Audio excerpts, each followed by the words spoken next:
یہ وہ وقت تھا جب کنعان کی سرزمین پر ایک نیک نبی حضرت یعقوب علیہ السلام رہتے تھے۔ ان کے بیٹوں میں ایک بیٹا سب سے زیادہ نورانی چہرے والا، نرم دل اور پاکیزہ طبیعت کا تھا۔ یہ تھے حضرت یوسف علیہ السلام۔ ایک رات حضرت یوسف علیہ السلام نے ایک عجیب خواب دیکھا۔ انہوں نے دیکھا کہ 11 ستارے، سورج اور چاند انہیں سجدہ کر رہے ہیں۔ صبح وہ اپنے والد کے پاس گئے اور ادب سے کہا، ابا جان، میں نے خواب میں دیکھا کہ سورج، چاند اور 11 ستارے مجھے سجدہ کر رہے ہیں۔ حضرت یعقوب علیہ السلام سمجھ گئے کہ یہ کوئی عام خواب نہیں، یہ اللہ کی طرف سے اشارہ ہے۔ انہوں نے فرمایا، بیٹا، یہ خواب اپنے بھائیوں کو مت بتانا ورنہ وہ حسد کریں گے۔ حضرت یوسف کے بھائی پہلے ہی ان سے حسد کرتے تھے۔ انہیں لگتا تھا کہ والد یوسف سے زیادہ محبت کرتے ہیں۔ دلوں میں آہستہ آہستہ نفرت بڑھ رہی تھی۔ لیکن یوسف علیہ السلام معصوم تھے۔ انہیں معلوم نہ تھا کہ ان کے خلاف سازش تیار ہو رہی ہے۔ وہ اللہ کے منتخب بندے تھے اور ان کی زندگی ایک بڑے امتحان کی طرف بڑھ رہی تھی۔ یہ خواب صرف ایک خواب نہیں تھا، یہ آنے والے وقت کی خبر تھی۔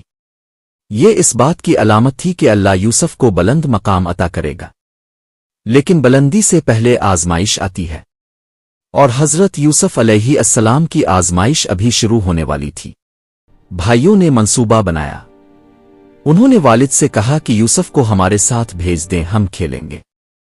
حضرت یعقوب کو اندیشہ تھا مگر انہوں نے اجازت دے دی۔ جنگل میں پہنچ کر بھائیوں نے یوسف کو پکڑا، ان کی قمیص اتاری اور ایک گہرے کنویں میں پھینک دیا۔ اندھیرا تھا، تنہائی تھی، خوف تھا، لیکن یوسف علیہ السلام کے دل میں ایمان تھا۔ اللہ نے ان کے دل میں اطمینان ڈالا کہ ایک دن تمہیں عزت ملے گی۔ اوپر بھائی خوش تھے، نیچے کنویں میں ایک نبی تنہا تھا، مگر اللہ کی نگرانی ہر وقت موجود تھی۔ ایک قافلہ وہاں سے گزرا۔ انہوں نے پانی نکالنے کے لیے ڈول ڈالا۔ ڈول کے ساتھ یوسف علیہ السلام باہر آئے۔ انہوں نے کہا، کیا خوش قسمتی ہے، ہمیں ایک لڑکا ملا ہے۔ مگر وہ نہیں جانتے تھے کہ یہ لڑکا ایک نبی ہے۔ یوسف علیہ السلام کو مصر لے جایا گیا۔ وہاں غلاموں کے بازار میں بیچ دیا گیا۔ ایک عزیز مصر نے انہیں خریدا۔ اس نے اپنی بیوی سے کہا، اس بچے کو عزت سے رکھو، شاید ہمیں فائدہ دے۔ یوں کنویں کی تاریکی سے محل کی زندگی شروع ہوئی، مگر آزمائش ابھی باقی تھی۔ حضرت یوسف جوان ہوئے۔ اللہ نے انہیں حسن اور دانائی عطا کی۔ عزیز مصر کی بیوی نے گناہ کی دعوت دی، لیکن یوسف علیہ السلام نے کہا، میں اللہ کی پناہ مانگتا ہوں۔ انہوں نے گناہ سے بچنے کے لیے قید کو قبول کیا۔ یہ تھا ان کا صبر۔ قید میں بھی یوسف علیہ السلام نے دعوت دینا نہ چھوڑا۔ انہوں نے قیدیوں کے خوابوں کی تعبیر بتائی۔ ایک قیدی آزاد ہو کر بادشاہ کے پاس گیا، مگر یوسف کو بھول گیا۔ سال گزر گئے۔